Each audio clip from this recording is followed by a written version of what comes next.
3 ते 4 दिवसापासून ना आमच्याकडे भरपूर असा पाऊस चालू होता. जिकडे-तिकडे पाणीच पाणी झालं होतं. ए-पी-एचचे स्कूल तर चालू होते, पण के-व्हीच्या स्कूलला सुट्ट्या वगैरे देऊन दिलेल्या होत्या. म्हणून मुलांना म्हणजे एक जायचं स्कूलमध्ये आणि एकाचे ऑनलाईन क्लास असायचे. तर पाऊस वगैरे बंद झाला 4 दिवसानंतर आणि मग इथे एक मोठी नदी आहे, तिला ना पूर आलेला होता. तो बघायला आम्हाला जायचं होतं. कारण छान वाटतं असं बघायला गेल्यावर. तर आम्ही 2 दिवसानंतर गेलो. जरा पाणी कमी झालेलं होतं, पण तरी भरपूर असं पाणी होतं. तर निघालो मग आम्ही इकडे मार्केट जवळच ही नदी आहे तिकडे आलो आणि हे बघा किती पाणी आहे. तर ह्या ज्या पायऱ्या दिसतायत ना, इथपर्यंत 2 दिवस अगोदर पाणी होतं. पण आम्ही थोडं उशिरा आलो कारण जास्त पाण्याचा मला पण म्हणजे भीती वाटते.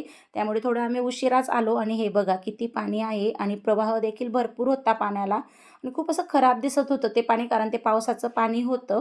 तिथं आम्ही बघितलं, थोडा वेळ बसलो. छान वाटत होतं तिथं, अगदी गार वाटत होतं आणि पाणी वाहत होतं. ते पाहायला पण छान असं निसर्गरम्य वातावरण वाटत होतं. हे बघा ह्या ज्या पायऱ्या आहेत ना, हे पूर्ण बुडालेल्या होत्या 2 दिवस अगोदर. पण आम्ही थोडं लेट आलो म्हणून आम्हाला जरा कमी पाहायला मिळालं.